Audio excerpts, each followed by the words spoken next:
Hello, everyone. My name is Leah Bachani. I am your holistic health and hormone coach, and I have an amazing woman to introduce to you today, Dr. Tricia Pingel. Welcome. Hi, thank you so much for having me. I'm excited to be here. I am really excited. You are also known to many as the adrenal whisperer, and I just love the topic that we're going to cover today, which is how to go from wired and tired to calm and connected. And so everyone probably just leaned in a little bit more because if I were to guess, if women could just share right now and raise their hands, if I asked them who feels wired and tired and who would rather feel calm and connected, literally everyone's hands would go up right now. And I know that you're not only an expert in this, but you've kind of walked the walk. So how did you get started in this field, in this area specifically? What's your story?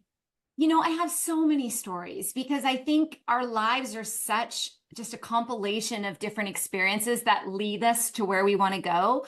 But I mean, long story short, I was raised to just power through. Power through everything. I was born into the modeling industry. I was on screen from the time I was 9 months old.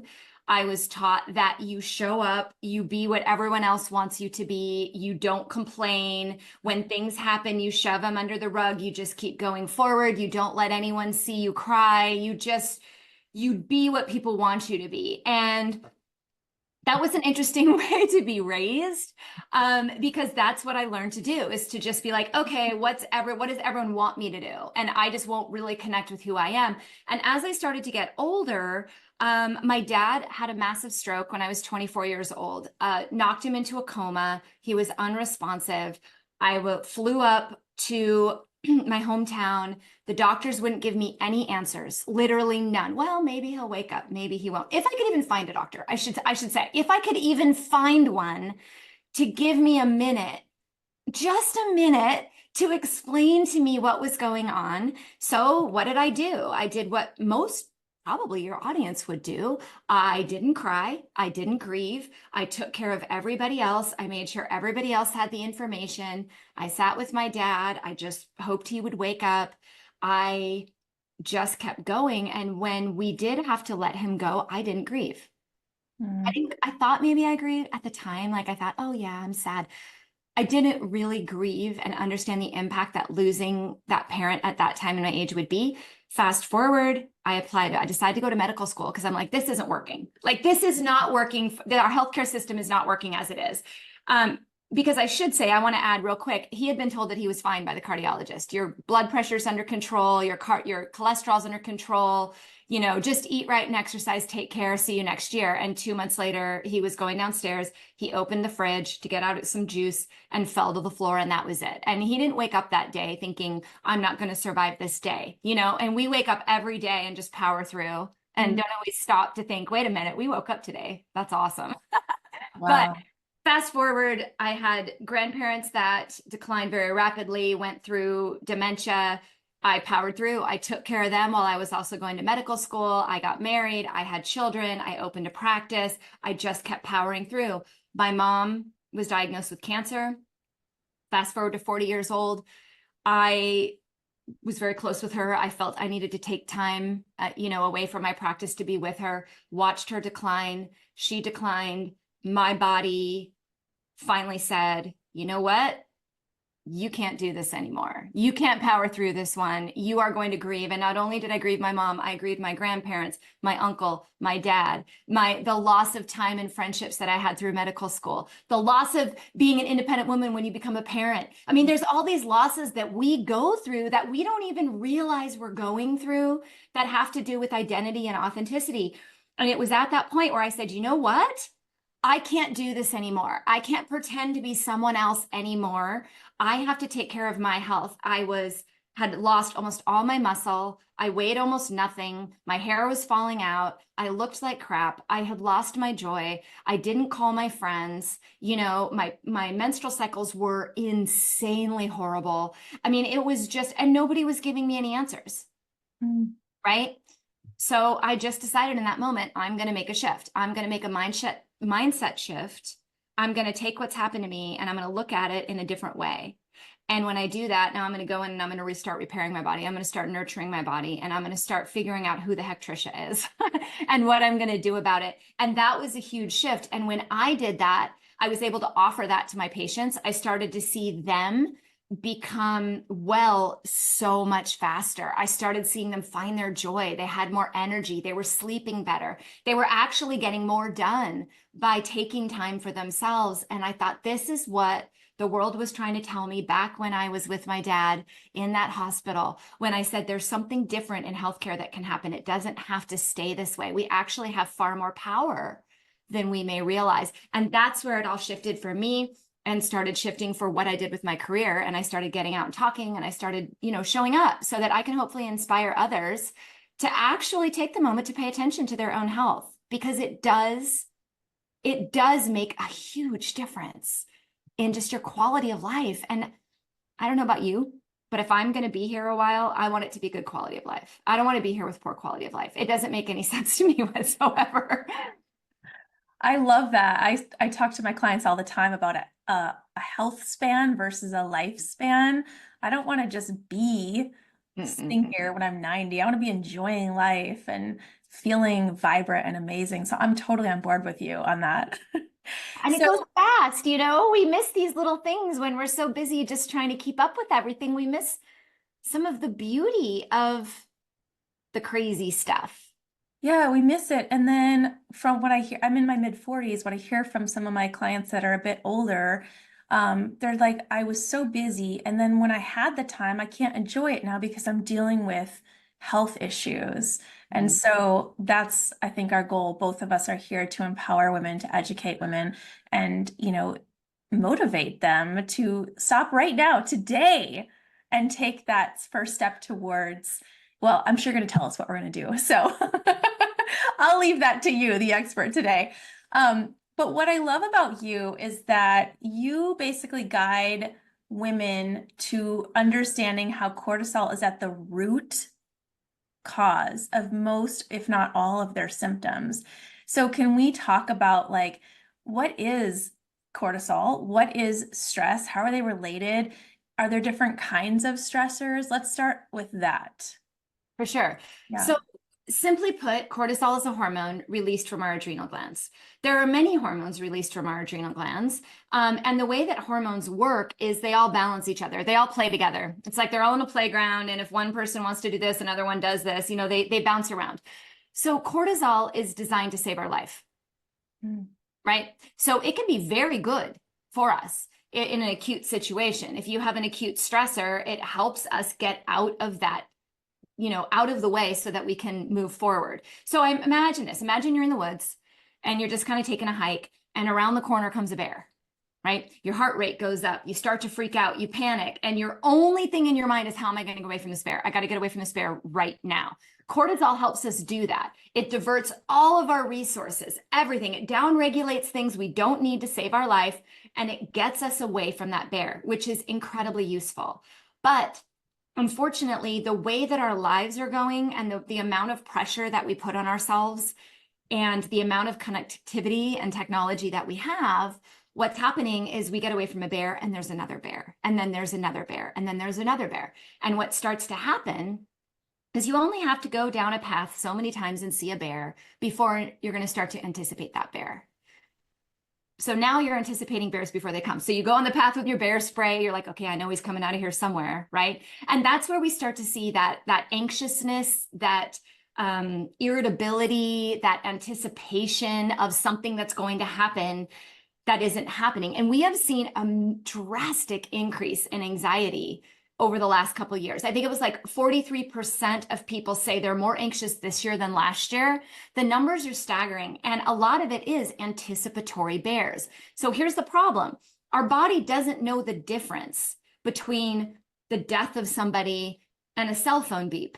It just knows that it's been stimulated. So the body says, oh, there's another bear. There's another bear. There's going to be another one, right? And our body starts to adapt to that. So instead of spending more time in this calm, connective, restorative state where we manage our hormones and we absorb our food and get the proper nutrition for mitochondrial health and manage our gut microbiome and all these things, we're not spending enough time in that. We're spending 80% or more. The stat was 80% pre-pandemic.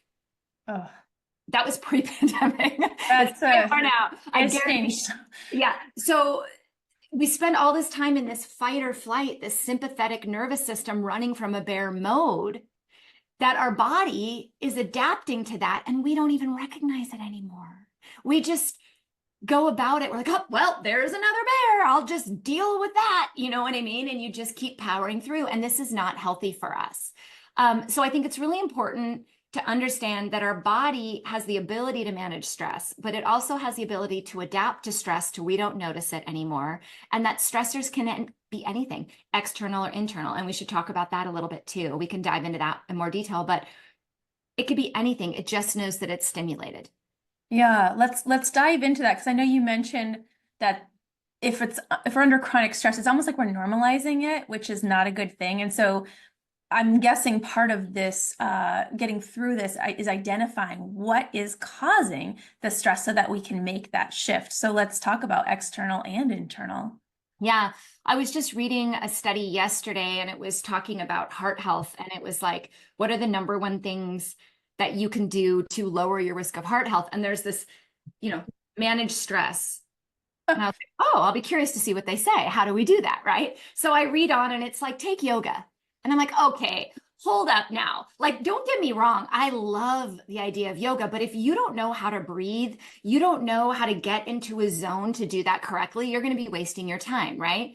We seem to assume that when they say manage stress, lower stress, that means external stressors. You and I and everyone out there can name your external stressors. It could be as small as the annoying coworker next to you that chews their food loud. I mean, it doesn't, anything that makes you go, oh gosh, not again, right? Those are your external stressors. There you go, done. Internally though, there's a couple different things that can happen.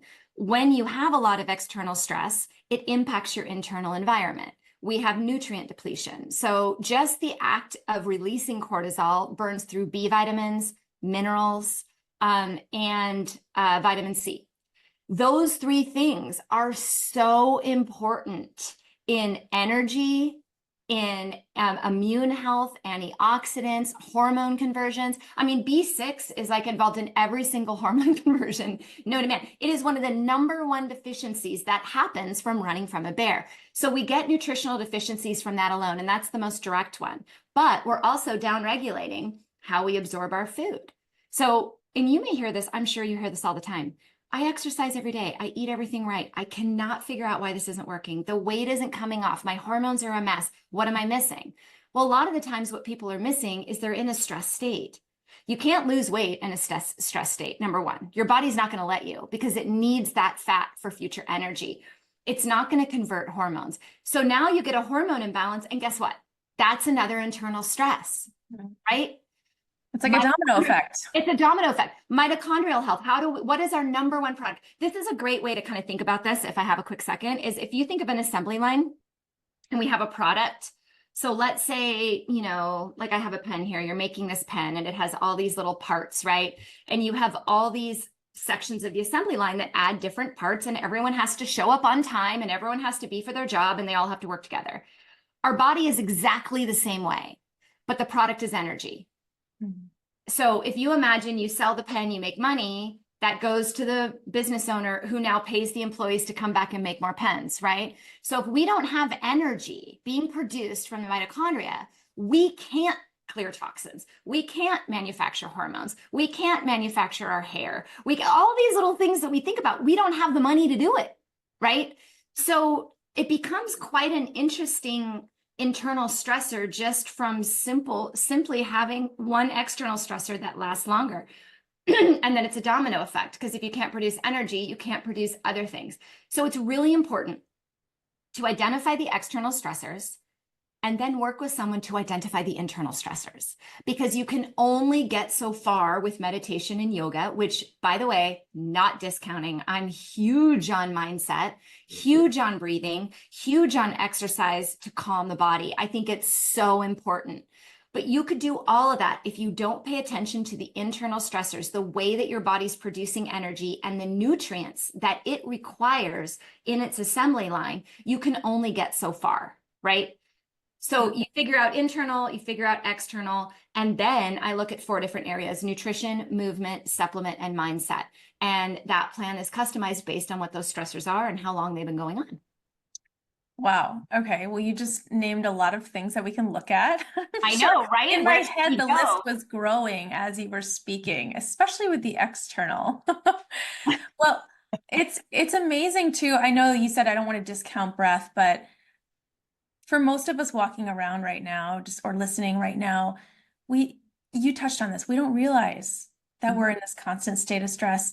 And sometimes, and I do this myself too, I tell my clients just literally lay on the floor or the ground for 5 minutes and see how you feel afterwards. And when they get up, same for me, I'm like, I feel like a totally different person. And you realize, oh my gosh, I was so agitated and wound up.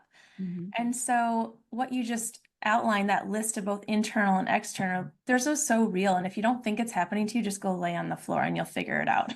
Or leave your cell phone at home and go to the grocery store. There's a great Yeah. way to test adrenal fatigue right there. If you're like, oh my gosh, where is my phone? And you're like, should I go home and get my phone? Oh my, how is someone going to reach me? Soon as you have that reaction, it's like, that is cortisol. That is a bear. That's a great litmus test for adrenal fatigue. Put your phone in a drawer and pretend it's not there. Like, that is so hard for people to do. I mean, the reality of the situation, right? Well, how will my kids reach me? Well, what if something happens? Well, if you're scrolling social media, what am I missing, right? A stat on that too, when you're talking about laying down, going outside has been shown to lower cortisol levels 18.5% within the hour. So go lay outside. You know, sometimes it can be that simple. You just have to be mindful about it, and you have to learn how to breathe. If you're shallow breathing, then breath work won't work. It's a learning process. You have to learn these skills, and they're all things that are free that you can do at home every single day that lift your mood, improve your focus, and also lower the cortisol so that all the awesome things that you're doing work. Yeah, I love that. So I want to talk about maybe like you mentioned anxiety, right? And you mentioned adrenal fatigue. I know other symptoms that women, especially in perimenopause and menopause, are experiencing are, brain fog. We mentioned the weight gain or lack of the inability to lose the weight, insomnia. How does this all tie in specifically to adrenal fatigue? And can we do anything about it? I mean, that's the next question. For sure. So all of the symptoms of any hormone dysregulation are the same.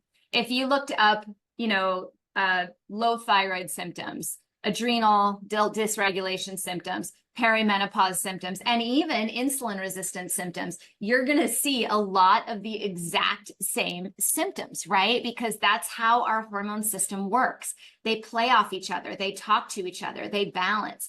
So I think one of the things to recognize, and all of the things you mentioned, brain fog, weight issues, hair loss is a big one I get, insomnia for sure, feeling anxious, overwhelmed, loss of joy, depression, feeling like something's wrong, but nobody can find it. I've even had inflammatory disorders, autoimmune, I mean, you name it. But the bottom line is we have to figure out where are those imbalances.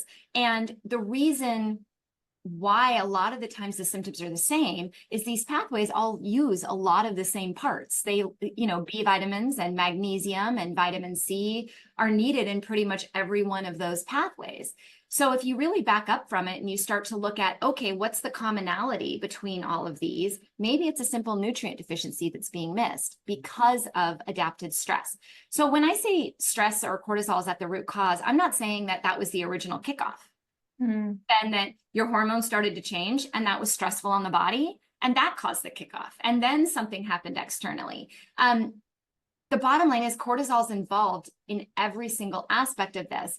And adrenal fatigue does not mean that you're walking around like a zombie all day. That's not what adrenal fatigue is. So I think that's what people think it looks actually a like. horrible name. Yeah. I really don't like the name adrenal fatigue because the majority of my clients are more in adrenal dysregulation.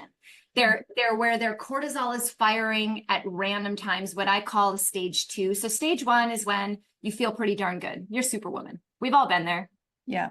You Well, do everything. I remember that in my 20s, I think. Yeah, right. And you're like, you're going out late, you don't need a lot of sleep, you're feeling good, whatever. And then we have this moment where we start to have the roller coaster phase, which is what most of us land in for quite some time. And that feels exactly like the roller coasters of perimenopause. Up, down, up, down. Sometimes you're okay. Sometimes you're not. Sometimes you have a hot flash at 2. Sometimes you have it at 4. Sometimes you don't have it at all, right? All these things that go up and down that are unpredictable. And that unpredictability for especially women who are perfectionists is very frustrating because we can't find the answer, because we can't come up with a predictable reason why it's happening. That's adrenal. Adrenal's doing that. Adrenal's the one's like, oh, I'm going to throw a bear at you, right? So often we go to treat menopause, perimenopause, and we say, well, do hormones, you'll feel better. I use hormones all the time, just to be clear, bioidentical hormones all the time. But I find, at least in the people I see, that they don't have the desired effect if you're not also paying attention to the cortisol response, because cortisol can actually pull from progesterone.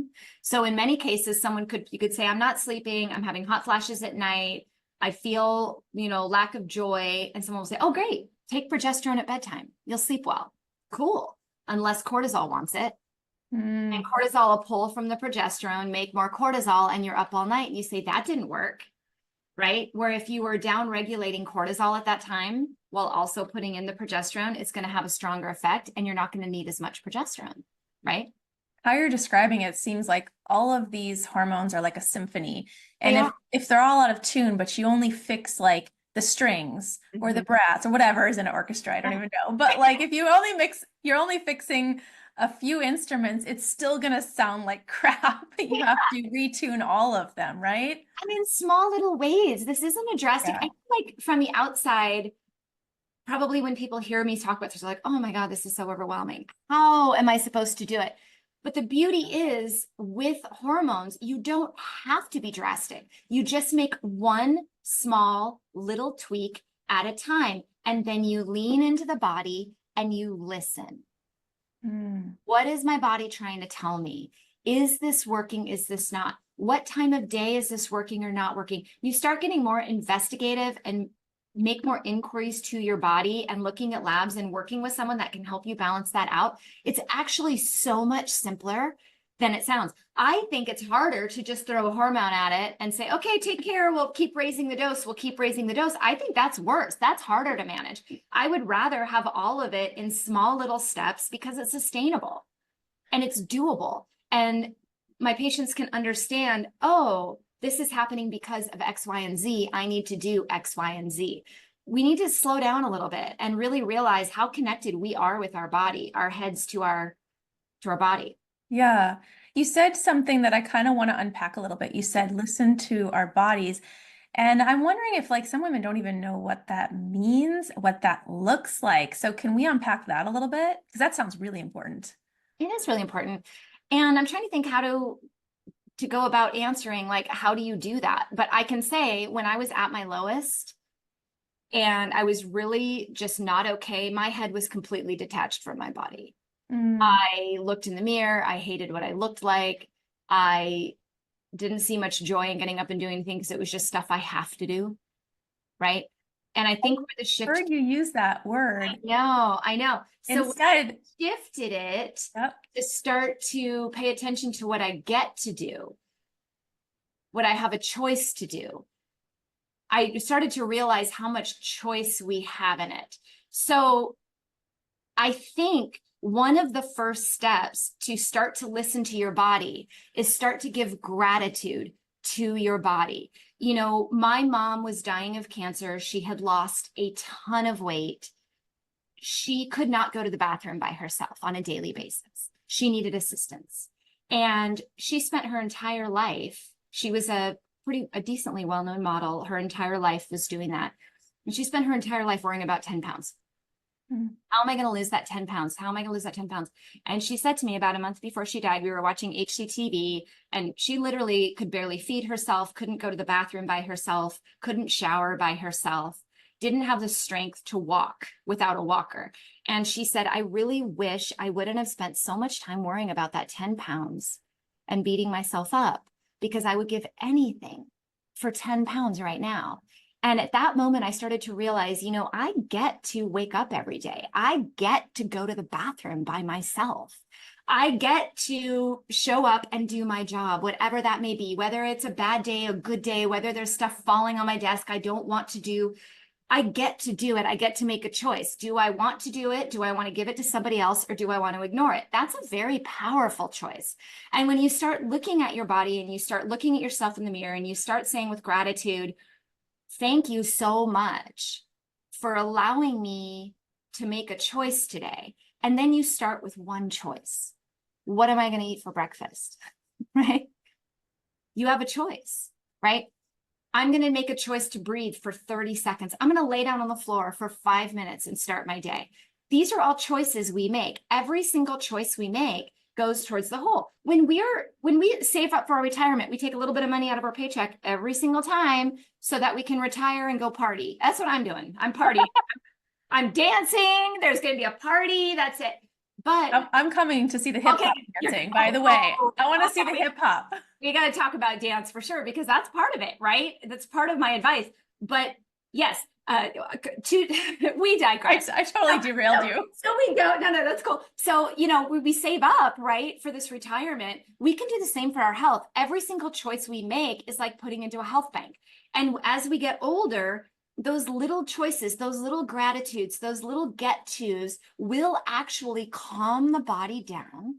And when the body calms, it can balance hormones better. It can clear toxins better. It can repair our cells and protect us against cancers and immune system issues. It can lower autoimmune development. Like all of these things, by just being calm, connected, grateful, appreciative, can actually make a change in your health long term. And it doesn't take a lot.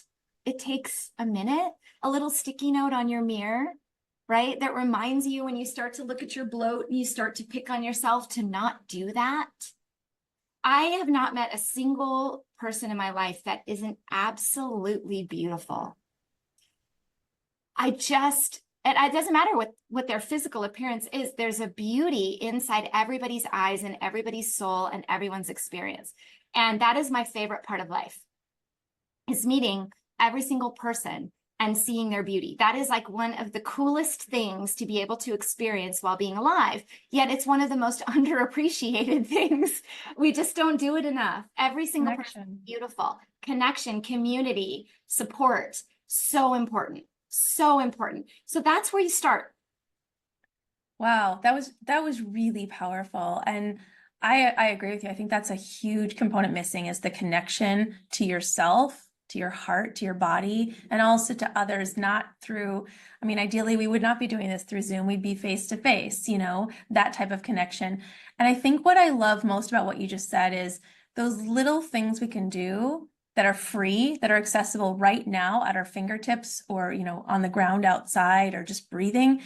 Those, if women if they're in that state of overwhelm and they make those changes you just said, that now opens up a little bit of energy and opens the door to go finding those practitioners. Whereas before, I know many clients of mine are just stuck in this constant, like, I can't do anything. And so you just kind of outlined a path for, if you are in that state, start there and then take the next step.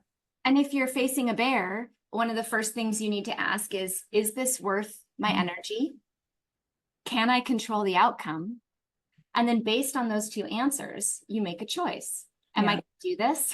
Am I going to hand it off to somebody else who can do it? Or am I going to let it go? And I found when I did that 80% of the stuff that I worry about every single day could totally be let go, because I had no control over the outcome, which to me meant it's not worth my energy.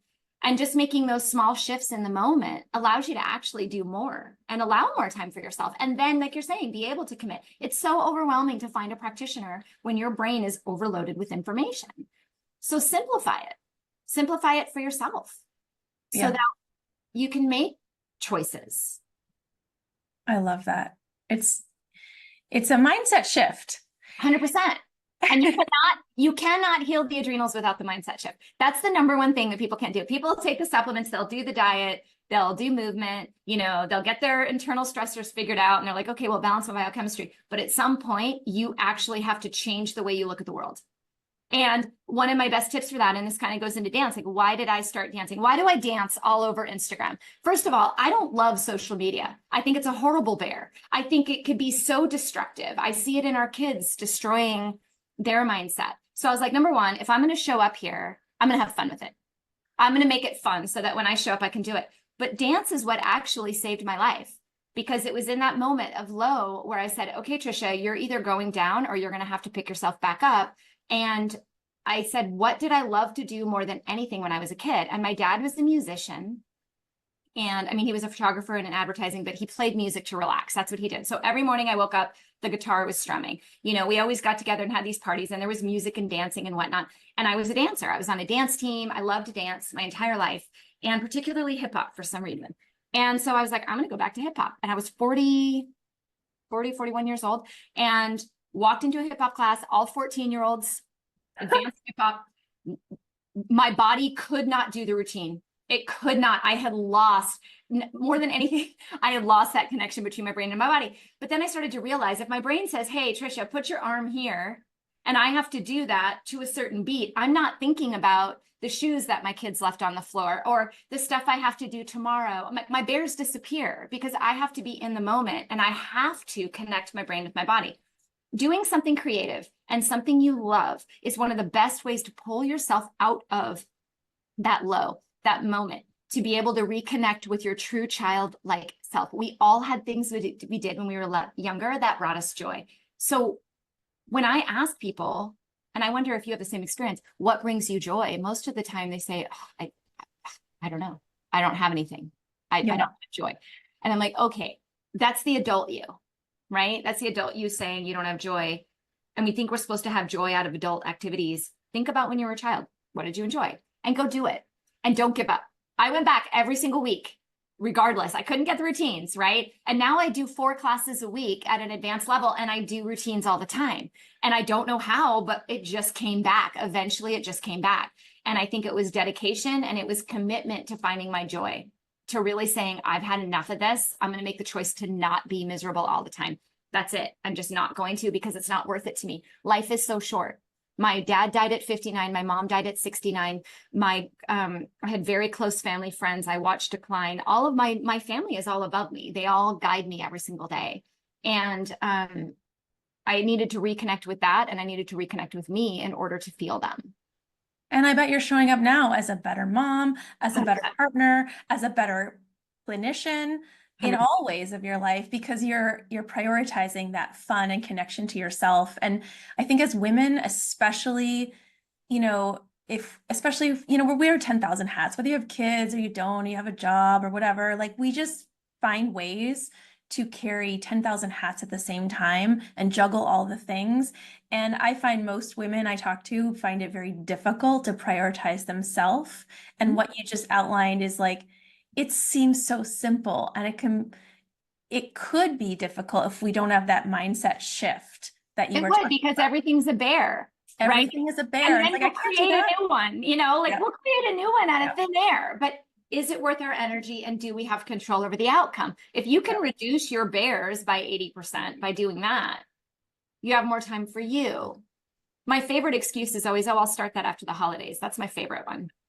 Yeah, I'll start that when, and then you're constantly putting it off. I had a similar experience. I didn't play tennis as a kid, but after COVID, when everyone was home, I live in Northern California, everything was shut down for a very long time. And about a year later, I was like really struggling mentally and with depression and all this. And I decided I need to try something new. Reconnect with my inner child of, like, I was a very competitive person. I love sports. I love that thrill of competing, of trying to do better and improve. So I picked up tennis, and I couldn't even hit the ball the first one. And now I'm playing in tournaments, and I joke with my friends. I'm like, it's like therapy on the court Mhm. because you can't, like you said, you can't think about anything else. You are in the moment. It's like a moving meditation. Everything else just kind of disappears for that time, that 1 hour, or whatever it is. And Yeah. so, yeah, if I could, and by the way, I wanted to also say, as a nutritionist, Mhm. I find that the clients that don't make progress are the ones that don't have that connection to themselves, to fun, to really prioritizing themselves and having that mindset shift. The clients that do, they're all doing the same thing. They're doing the nutrition, they're doing the Yeah. movement, they're doing the supplements, but the Yeah. ones that figure out that mindset shift are the ones that excel exponentially with their health journey. Yeah. Oh, 100%. It's the missing link. Yeah. And it has to happen. We don't Yeah. really have a choice. We can't keep going down the mindset that we're going to and just everywhere. We cannot sustain the lifestyle that we've built for ourselves. We cannot physically. We're just not going to be able to.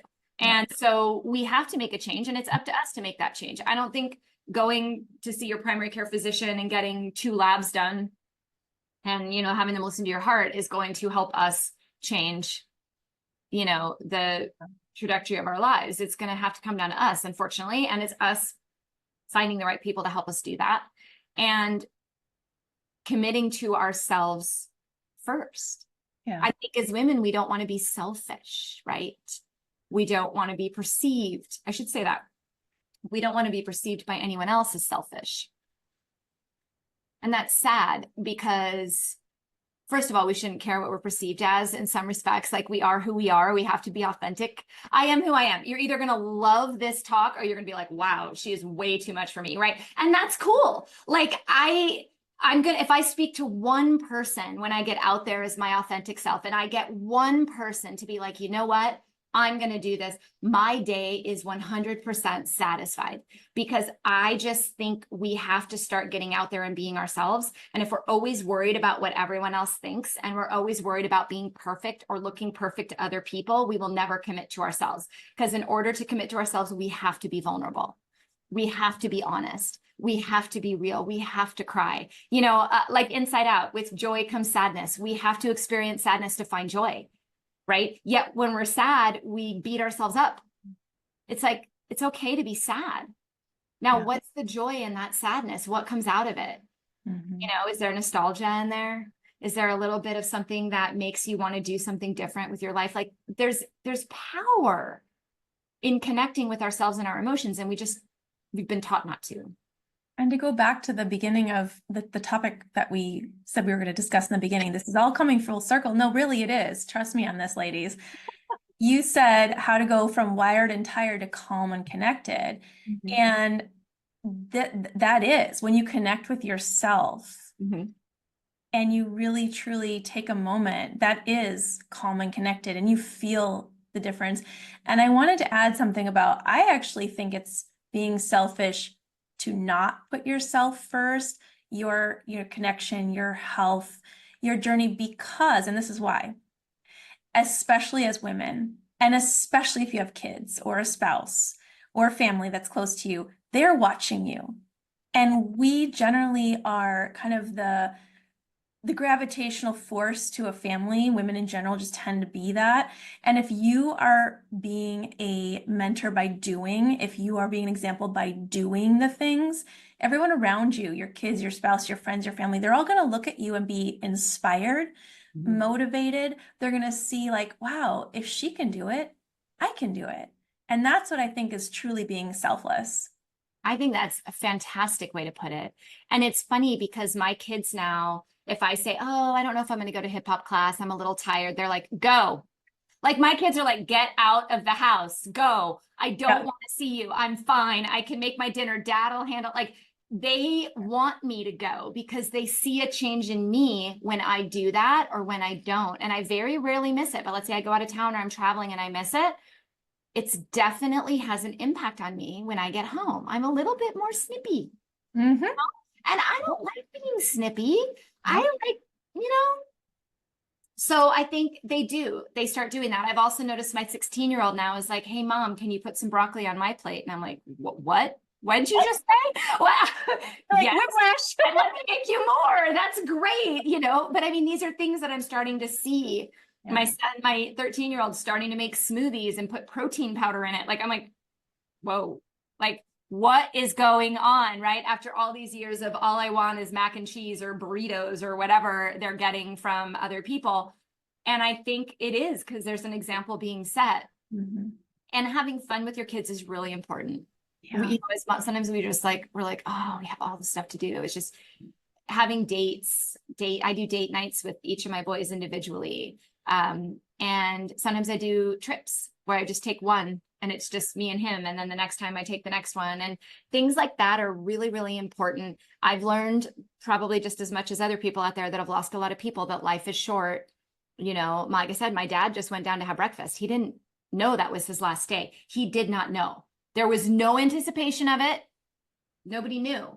And I guess if my day is tomorrow, if I don't wake up and my kids can say, wow, my mom was really present and I loved that vacation, or I'm going to start eating broccoli because I know my mom really wants me to eat broccoli, then I've done my job. Oh, I love it. Don't worry about it. I love it. Okay, so if you're listening to this right now, there's a reason you're listening to this, okay? So this is your encouragement to take the next step, whatever that is. I would suggest it is going to Dr. Tricia's website and completing her adrenal fatigue quiz. And the link is in the email that brought you here. So that could be a good first step. And then I'll throw the mic to you in a second, Dr. Tricia, but my next suggestion would be find something that brings you joy from your childhood, or go back and connect with that fun that you might be missing from your childhood, and then go out and take an action step on that and join a new thing, or, you know, start writing a book, whatever you want to do that's fun. Those are my two suggestions. Dr. Tricia, I'll leave it in your hands to finish up. Well, first of all, on the adrenal fatigue quiz, if you take that, what it does is it kind of tells you how much cortisol might be impacting your symptoms. So whether stage 1, just a little bit, kind of in that roller coaster phase, or really a strong impact. And then it'll email you an e-guide with some nutrition suggestions, some movement suggestions, some supplement suggestions to talk to your doctor, and some mindset exercises. So it's a great way to get started, just as a baseline to be like, okay, where am I at? Could I be missing the cortisol connection here? There are also tons of resources on my website, in my link in bio. There's lab lists, you know, you can download. My social media, I do live Q&As, and I have a book, Total Health Turnaround. Yay! Check out as well. But, you know, I echo everything you said. I think I just make a commitment to yourself to just take one action a day, small choice, as simple as just setting your phone every couple hours to breathe, like for a minute, or to lay down on the floor, or to walk outside. Just one action a day, because over the course of time, it will calm the body. And if you're absolutely welcome to visit my website, if you want to take that further ways, look at any of the programs or stuff, that's fine. But really, all I want is people to be like, I want to take one action step. I want to make a choice. I'm worth it. I'm absolutely worth it. All of you out there are absolutely beautiful.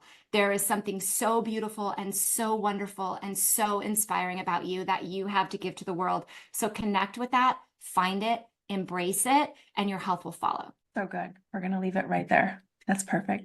Thank you, Tricia. Thank you so much. Thank you.